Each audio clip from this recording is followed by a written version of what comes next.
ൗനം വ്യാഖ്യാ പ്രകടിത പരബ്രഹ്മതത്വം യുവാനാം വർഷിഷ്ടാന്തേ സദൃഷീണൈരാവൃതം ബ്രഹ്മനിഷ്ഠൈഃ ആചാര്യേന്ദ്രം കരകലിതചിന്മുദ്രമാനന്ദമൂർത്തി സ്വാത്മാരാമം മുദിതവദനം ദക്ഷിണാമൂർത്തിമീഢേ. ശരണമന്ത്രം പരിപാടിയിലേക്ക് സ്വാഗതം.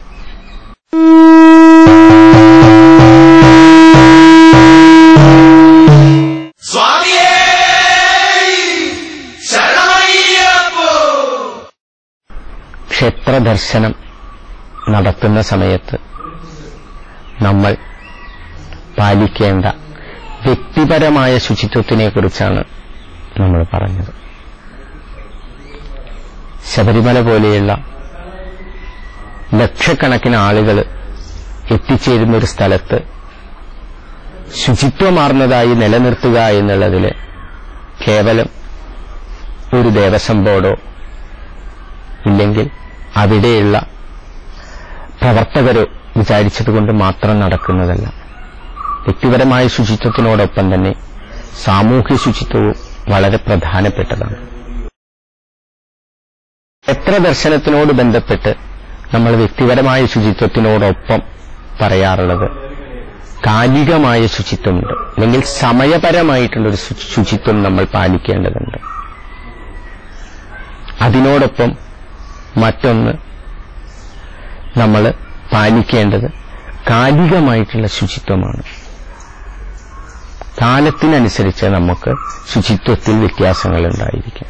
പ്രധാനമായും ക്ഷേത്രത്തിനെക്കുറിച്ച് പറയുന്ന സമയത്ത് ക്ഷേത്രത്തിന്റെ അശുദ്ധികൾ, ക്ഷേത്രത്തിന് എങ്ങനെയെല്ലാമാണ് അശുദ്ധികൾ വരുന്നത് എന്നുള്ളതിനെക്കുറിച്ച് പറയുന്ന സമയത്ത് ക്ഷേത്രത്തിന്റെ ആചാരങ്ങളും ക്ഷേത്രത്തിന്റെ ചടങ്ങുകളും താന്ത്രികമായിട്ടുള്ള കാര്യങ്ങളുമെല്ലാം ആധികാരികമായിട്ട്, കേരളീയ ആചാരങ്ങളെക്കുറിച്ച് ആധികാരികമായിട്ട് പറയുന്നത് തന്ത്രസമുച്ചയമാണ്. തന്ത്രസമുച്ചയത്തിലാണ് ആധികാരികമായിട്ട് ഈ കാര്യങ്ങളെല്ലാം പറയുന്നത്.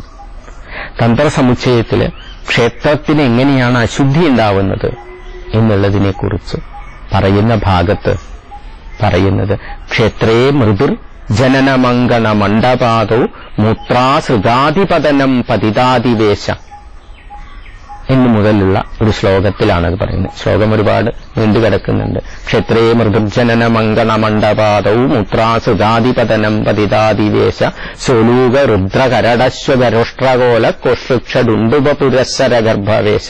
അങ്ങനെ പറഞ്ഞു പോകുന്നുണ്ട്. ചത്രാഗു നാഗു മധുഗാദി സമുദ്ഗമോർച്ച.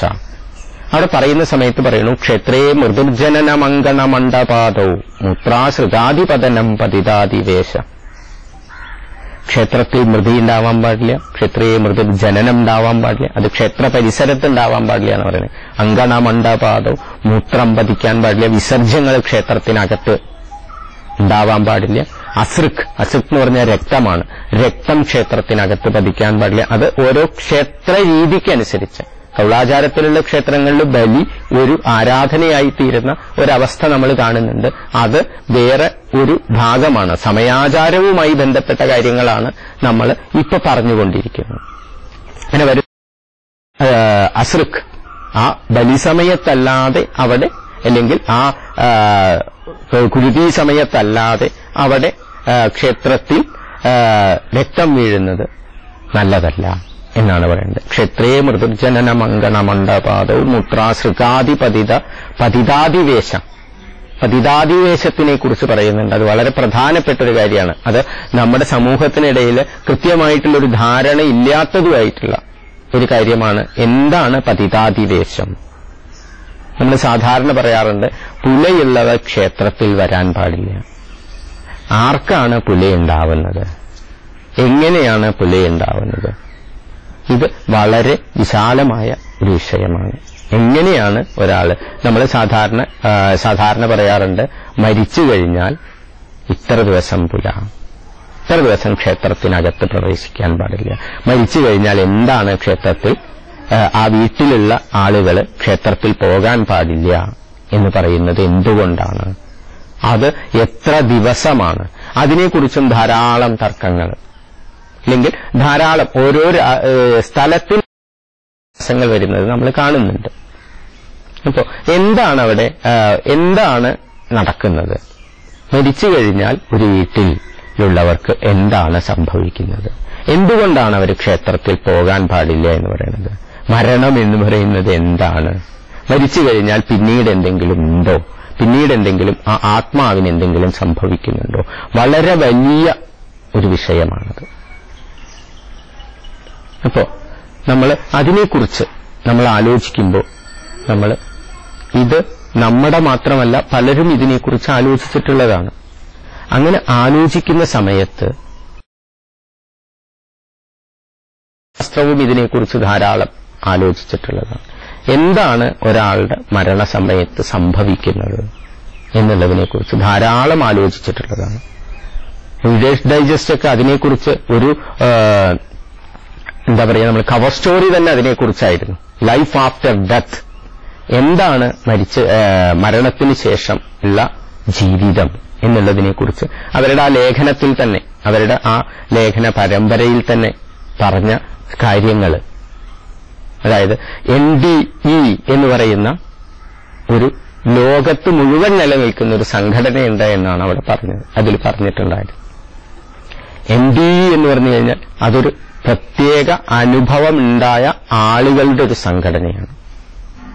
നിയർ ഡെത്ത് എക്സ്പീരിയൻസ്, മരണത്തിന്റെ തൊട്ടടുത്ത് ചെന്ന് തിരിച്ചു പോന്ന ആളുകൾ, ഇവരെയാണ് നമ്മൾ NDE എന്ന് പറയുന്ന ആ ഒരു സംഘടന അവരുടെ സംഘടനയിൽ ഉൾപ്പെടുത്തുന്നത്. മരിച്ചു എന്ന് എല്ലാവരും വിധി എഴുതിയതിനു ശേഷം ആ മരണത്തിൽ നിന്ന് തിരിച്ചു വന്ന ആളുകൾ. അപ്പൊ അവരെ സംബന്ധിച്ചിടത്തോളം മരണത്തിന്റെ അത്ര അടുത്തെത്തിയതുകൊണ്ട് അതിനുശേഷം എന്ത് എന്നുള്ളതിനെക്കുറിച്ചുള്ള എന്തെങ്കിലും ചില കാര്യങ്ങൾ അവർക്ക് പറയാൻ കഴിയുമോ എന്നുള്ളതൊക്കെയാണ് അതിൽ ഗവേഷണം നടത്തുന്നവർ അറിയാൻ ശ്രമിച്ചത്. അപ്പൊ അവർ പറയുന്ന കാര്യങ്ങളിൽ ഒരുപാട് കാര്യങ്ങളിൽ സാമ്യങ്ങൾ ഉണ്ടായിരുന്നു. ഒന്ന്, മരണസമയത്ത് അവർ വേഗത വർദ്ധിക്കുന്നതായി പറയുന്നുണ്ടായിരുന്നു. രണ്ടാമതായിട്ട് അവരൊരു ഗർത്തത്തിലേക്ക്, ഒരു കുണ്ടിലേക്ക് വീഴുന്നത് പോലെയോ ഒരു കുഴലിലൂടെ ഇറങ്ങിപ്പോകുന്നത് പോലെയോ ആണ് എല്ലാവരുടെയും അനുഭവം. ഇത് ശാസ്ത്രജ്ഞന്മാർ വിശകലനം ചെയ്ത സമയത്ത് അവർ പറഞ്ഞ ഒരു കാര്യം, ഇത് മരണസമയത്ത് നമ്മുടെ ബുദ്ധിക്ക് തോന്നുന്ന ഒരു ഭ്രമാത്മക, ഒരു ഹാലൂസിനേഷനാണത് എന്നാണ് അവർ പറഞ്ഞത്. മനുഷ്യരെല്ലാവരുടെയും ആധികാരികമായിട്ട് ഇല്ലെങ്കിൽ അടിസ്ഥാനത്തിൽ മനസ്സ് ഒരുപോലെ നിൽക്കുന്നതുകൊണ്ട് ആ മരണത്തിനോടുള്ള ഭയത്തിൽ നിന്നുണ്ടാവുന്നതാണ് ഇത്. അതുകൊണ്ട് ഇത് ബുദ്ധിയുടെ ഒരു ഭാഗമായിട്ട് ഉണ്ടായതാണ് എന്നാണ് അവരതിന് കൊടുത്തിരുന്ന വിശദീകരണങ്ങൾ.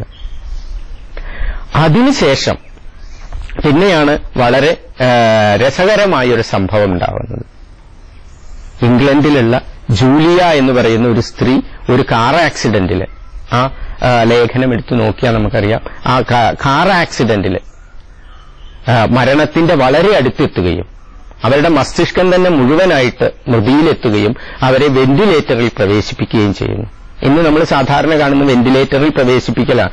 ICU കഴിഞ്ഞ് ഇന്ന് നമ്മുടെ ആസ്പത്രികളിൽ ഏറ്റവും അടുത്തൊരു ഘട്ടമാണ് വെന്റിലേറ്ററിൽ പ്രവേശിപ്പിക്കുന്നത്. അതായത് അവയവങ്ങൾ ഓരോന്നായി, നമ്മുടെ ശരീരത്തിലെ അവയവങ്ങൾ ഓരോന്നായി മൃതമായിക്കൊണ്ടിരിക്കുന്ന സമയത്ത് ആ അവയവങ്ങളെ നമ്മൾ ഉപകരണങ്ങൾ വെച്ച് പ്രവർത്തിപ്പിച്ചുകൊണ്ട് ഇനിയും ജീവൻ വീണ്ടെടുക്കാനുള്ള സാധ്യതയുണ്ടോ എന്നുള്ളതിനുള്ള പരിശ്രമം നടത്തുന്നതാണ് നമ്മൾ അവിടെ ചെയ്യുന്നത്. അപ്പോൾ ഈ വെന്റിലേറ്ററിൽ കിടക്കുന്ന സമയത്താണ് ഇവരുടെ ശരീരത്തിൽ നിന്ന് ഇവരുടെ 2 പല്ലുകൾ എടുക്കാൻ വേണ്ടി ഒരു നേഴ്സ് അവിടെ എത്തുകയും അവര് തിരിച്ചു പോവുകയും ചെയ്യുന്നു. അപ്പൊ ആ സമയത്ത് മുഴുവൻ ഇവരുടെ മസ്തിഷ്കം മുഴുവനായിട്ട് മൃതപ്രായമായി കഴിഞ്ഞതാണ്. പക്ഷേ പിന്നീട് അവർ ജീവിതത്തിലേക്ക് തിരിച്ചു വന്നപ്പോൾ ഈ സ്ത്രീയെ അവർ വീണ്ടും തിരിച്ചറിയുന്ന സമയത്ത് അതിനൊരു വിശദീകരണം നൽകാൻ മെഡിക്കൽ സയൻസിന് കഴിയാത്തൊരവസ്ഥ വരുമ്പോൾ അവർ അതിന് വിശദീകരണമായിട്ട് പറഞ്ഞത്, ജീവൻ എന്ന് പറയുന്നത് നിലനിൽക്കുന്നത് ജീവനല്ല, ജീവൻ എന്ന് പറയുന്നത് നിലനിൽക്കുന്നത് ശരീരത്തിലാണ്. അതിൽ തന്നെ ബോധം, കോൺഷ്യസ്നെസ് എന്ന് പറയുന്നത് നിലനിൽക്കുന്നത് ശരീരത്തിൽ മസ്തിഷ്കത്തിൽ മാത്രമല്ല ഓരോ കോശങ്ങളിലും ബോധം എന്ന് പറയുന്നത് നിലനിൽക്കുന്നുണ്ട് എന്നുള്ള തരത്തിൽ ആധുനിക സയൻസ് എത്തി. പക്ഷേ ബോധത്തിനും അപ്പുറത്തുള്ളതാണ് അവയർനെസ് എന്ന് പറയുന്നത്. അവയർനെസ് എന്ന് പറഞ്ഞാൽ ജാഗ്രത ഇല്ലെങ്കിൽ വാസന എന്നൊക്കെ പറയാം. ഈ ജാഗ്രത എന്ന് പറയുന്നത് ഒരാളുടെ മരണശേഷവും നിലനിൽക്കുന്ന ഒരു കാര്യമാണ്. ആ വാസനയാണ് നമ്മൾ മറ്റുള്ളവരിൽ നിലനിൽക്കുന്നത്. ഈ മറ്റുള്ളവരിൽ ആ ഒരു വാസന നിലനിൽക്കുന്നത് കൊണ്ടാണ് നമ്മൾ അവർക്ക് പുലയുണ്ട് എന്ന് പറയുന്നത്. അവർക്ക് പുലയുണ്ട് എന്ന് പറയുന്നതിനുള്ള കാരണം ഒരാൾ മരിച്ചു കഴിഞ്ഞാൽ ആ മരിച്ചു കഴിഞ്ഞതിന് ശേഷം അയാളുടെ അവബോധം എന്ന് പറയുന്നത് ആ ജാഗ്രതാവസ്ഥ അല്ലെങ്കിൽ അയാളെ കുറിച്ചിട്ടുള്ള വാസനകൾ നമ്മുടെ എല്ലാം ശരീരത്തിലും മനസ്സിലും കൂടുതലായിട്ട് നിലനിൽക്കുന്നത് കൊണ്ടാണ് നമ്മൾ ഒരാളെ സംബന്ധിച്ചിടത്തോളം അയാൾക്ക് പുലയുണ്ട് എന്ന് പറയുന്നത്. ഈ പുല അവസാനിക്കുന്നത് അവിടെ നമ്മൾ പറയുന്ന സമയത്ത് പുല അവസാനിക്കുന്നത് എങ്ങനെയാണ് എന്നുള്ളതിനെക്കുറിച്ച് പറയുന്ന സമയത്ത് നമ്മൾ എത്തിച്ചേരുന്നത് എന്താണ് ഈ മരണം കഴിഞ്ഞാൽ ഉള്ള അവസ്ഥയെക്കുറിച്ച് ഹൈന്ദവ വിശ്വാസം പറയുന്നത് എന്താണ് എന്നുള്ളതിൽ എത്തുമ്പോഴേ നമുക്ക് അതിനെക്കുറിച്ച് കൂടുതലായിട്ട് അറിയാൻ കഴിയും. ഒരാള് അല്ലെങ്കിൽ ഒരു ദേഹം ഒരാള് മരിച്ചതിന് ശേഷം എന്ത് സംഭവിക്കുന്നു? അയാളുടെ സ്ഥൂല ശരീരം നഷ്ടപ്പെടുകയും സൂക്ഷ്മ ശരീരിയായി അയാൾ ഇവിടെ തന്നെ നിലനിൽക്കുകയും ചെയ്യുന്നതായിട്ടാണ് പറയുന്നത്. ഈ സൂക്ഷ്മ ശരീരിയായിട്ടുള്ള ഇയാൾക്ക് അടുത്ത ലോകത്തേക്ക്, ഇവിടെ ഈ ഭൂലോകം കഴിഞ്ഞ് അടുത്ത ലോകത്തേക്ക് പിതൃലോകത്തേക്ക് എത്താൻ വേണ്ട ഒരു സമയമുണ്ട്. അല്ലെങ്കിൽ അതിന് ചില പിണ്ടക്രിയകള് പിണ്ടക്രിയകള് നമ്മൾ കൊടുക്കേണ്ടതുണ്ട്.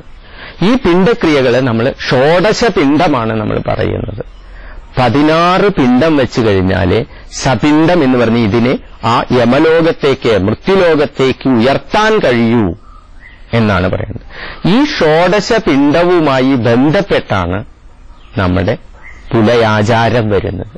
ഈ ഷോഡശ പിണ്ടത്തോടുകൂടി അവസാനത്തെ 16ാമത്തെ പിണ്ടമാണ് സപിണ്ഡമായിട്ട് കൊടുത്ത് അതിനെ മൃത്യുലോകത്തേക്ക് പറഞ്ഞയക്കുന്നത്. അതോടുകൂടി ഇവിടെയുള്ള വാസനകളും ജാഗ്രതാവസ്ഥകളും എല്ലാം ഇല്ലാതെയാവുകയും ഇവിടെയുള്ളവർ ശുദ്ധരായി, ഇല്ലെങ്കിൽ ഇവിടെയുള്ളവർ ആ ഒരു ആത്മാവിന്റെ ആകർഷണത്തിൽ നിന്ന് വിട്ടുപോരുകയും ചെയ്യുന്നതായിട്ട് പറയുന്നു.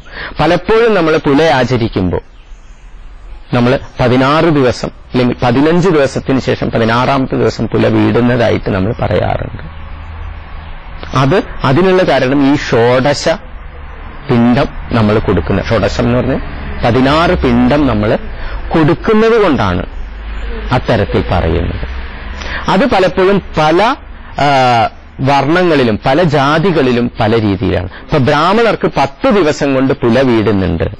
അതുകൊണ്ട് ത്രൈവർണികരായിട്ടുള്ള മറ്റുള്ള വിഭാഗങ്ങളിലുള്ളവർക്കെല്ലാം 10 ദിവസങ്ങൾ കൊണ്ട് തന്നെ പുല മാറുന്നൊരു സമ്പ്രദായം നമ്മൾ കാണുന്നുണ്ട്. പക്ഷെ അത് അടിസ്ഥാനമായിട്ട് നിലനിൽക്കുന്ന ഈ ഒരു കാര്യത്തിനെ വിസ്മരിച്ചുകൊണ്ടാണ് അവിടെ നിൽക്കുന്നത്. കാരണം 10 ദിവസം ബ്രാഹ്മണര് പിണ്ഡം വെച്ചതിന് ശേഷം ത്രൈപക്ഷികമായിട്ട് ദീക്ഷയെടുത്തതിന് ശേഷം 6 പിണ്ഡം കഴിഞ്ഞതിന് ശേഷമാണ് അവരുടെ മുഴുവനായിട്ടുള്ള പുലകളും പോകുന്നുള്ളൂ. ക്ഷേത്രത്തിൽ കയറുകയും ബാക്കിയുള്ള കാര്യങ്ങളും ചെയ്യാമെന്നുള്ളത് മാത്രമേ ഉള്ളൂ. പക്ഷേ ഈ ത്രൈപക്ഷികം എന്ന് പറഞ്ഞാൽ 40 ദിവസത്തെ ദീക്ഷ എന്ന് പറഞ്ഞാൽ താടി ക്ഷൗരം ചെയ്യാതെയുള്ള നിലനിൽക്കേണ്ട അവസ്ഥ. അപ്പൊ അത് പലപ്പോഴും നമ്മൾ ആചരിക്കാതെ 10 ദിവസം കൊണ്ട് 10 ദിവസത്തെ പിണ്ഡത്തിന് ശേഷം നമ്മൾ ഈ ആത്മാവിനെ സപിണ്ഡത്തോടുകൂടി മൃത്യുലോകത്തേക്ക് പറഞ്ഞയക്കുന്ന സമയത്ത് വേണ്ടത്ര ശക്തി ലഭിക്കാതെയാണ് ഇത് മുകളിലേക്ക് പോകുന്നത് എന്നുള്ളൊരവസ്ഥയുണ്ട്. അപ്പൊ പുല ആചരിക്കുന്ന സമയത്ത് കൃത്യമായി പുല ആചരിക്കേണ്ടതുണ്ട്. ആ സമയത്ത് നമ്മൾ ക്ഷേത്രത്തിൽ പോകാൻ പാടില്ല, ക്ഷേത്രത്തിലേക്ക് പ്രവേശിക്കാൻ പാടില്ല.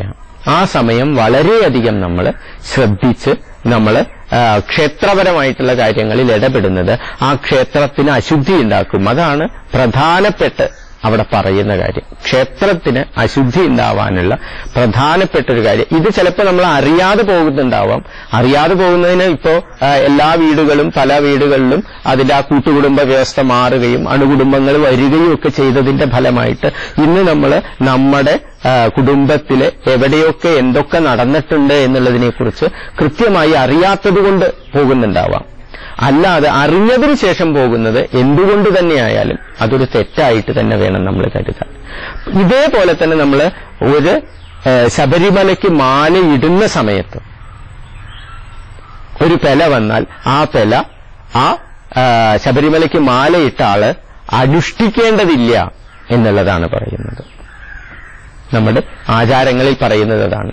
അച്ഛനോ അമ്മയോ അത്ര അടുത്ത ബന്ധുക്കളോ മരിക്കുകയാണെങ്കിൽ നമുക്ക് വ്രതം ഭംഗം വരുത്തിയിട്ട് ആ വർഷത്തെ വ്രതഭംഗം വരുത്തിയിട്ട് മാല ഊരിയിട്ട് നമ്മൾ ബലികർമ്മങ്ങൾ ചെയ്യാൻ നമ്മളാണത് ചെയ്യാനുള്ള അധികാരികളെ എന്നുണ്ടെങ്കിൽ പുത്രനോ മാതുലനോ ആയി നിന്ന് ബലികർമ്മങ്ങൾ ചെയ്യാനുള്ള അധികാരം നമുക്കാണ് എന്നുണ്ടെങ്കിൽ നമ്മൾ ആ സമയത്ത് മുദ്ര ഊരി നമ്മൾ ആചരണങ്ങളിലേക്ക് കടക്കുകയും അതിനുശേഷം അടുത്ത ഒരു വർഷം മുഴുവൻ നമ്മളെ വ്രതാനുഷ്ഠാനങ്ങളോടുകൂടി അടുത്ത വർഷം മല ചവിട്ടുകയും വേണമെന്നാണ് പഴമക്കാര് പറയാറ്. അപ്പോ പുനരാചരണത്തിന് വളരെയധികം പ്രാധാന്യം നമ്മുടെ ക്ഷേത്രവിശ്വാസങ്ങളിൽ നിലനിൽക്കുന്നുണ്ട്. അപ്പോ ഈ ക്ഷേത്ര ദർശനം നടത്തുന്ന സമയത്ത് ഏറ്റവും കൂടുതൽ ആചരിക്കേണ്ട ഒന്നായിട്ടാണ് പുലവാലായ്മകൾ വരുന്നുണ്ട് എന്നുണ്ടെങ്കിൽ അത് നമ്മൾ പ്രത്യേകം ശ്രദ്ധിക്കേണ്ടതാണ് എന്ന് പറഞ്ഞുകൊണ്ട് ഈ എപ്പിസോഡ് അവസാനിപ്പിക്കുന്നു.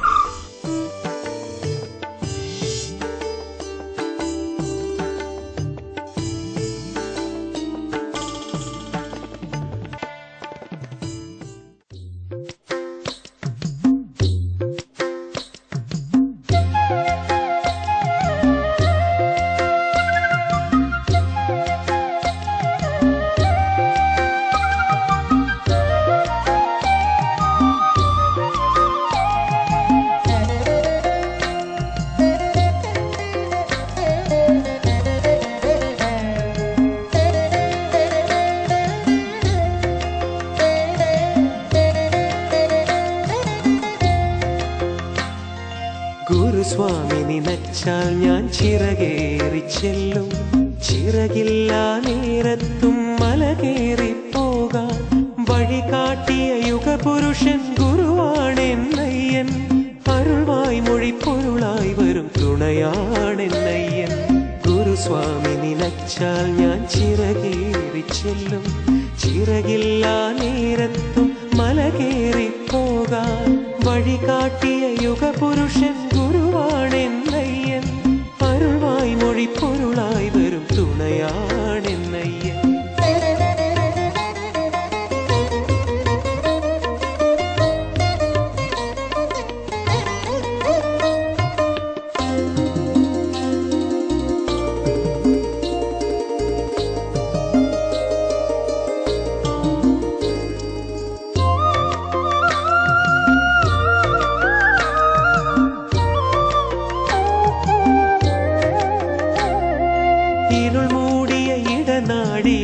ദീപം നിറയാൻ വരമേകിയ ഉയിരിൻ നിറക്കതിരാണെന്നയ്യൻ.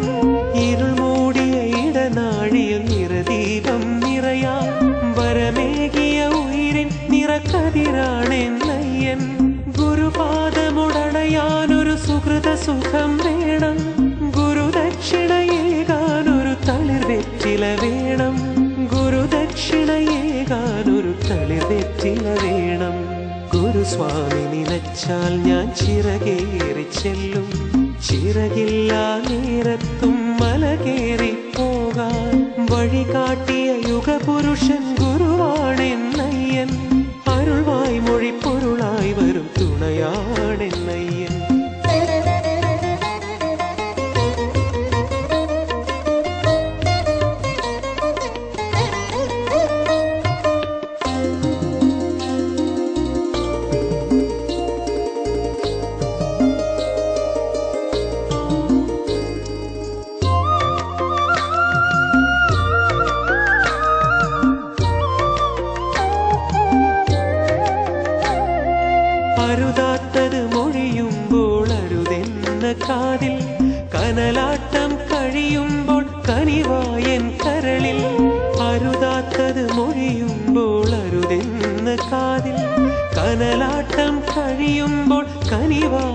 കരളിൽ ഗുരുവാണി അതറിയുമ്പോൾ എന്നയ്യൻ നിറയും. ഗുരുവും ഹരിപദവും ഒരു മലരാണെന്നറിയും. ഗുരുവും ഹരിപദവും ഒരു മലരാണെന്നറിയും. ഗുരുസ്വാമി നിലച്ചാൽ ഞാൻ ചിറകേറി ചെല്ലും. ചിറകില്ലാ നേരത്തും മലകേ വഴികാട്ടിയ യുഗപുരുഷൻ ഗുരുവാണെന്നയ്യൻ. അരുൾവായ് മൊഴി പൊരുളായി വരും തുണയാണെന്നയ്യൻ. ഗുരുസ്വാമി നിലച്ചാൽ ഞാൻ ചിറകേറി ചെല്ലും. ചിറകില്ലാ നേരത്തും മല കയറിപ്പോകാൻ വഴികാട്ടിയ യുഗപുരുഷൻ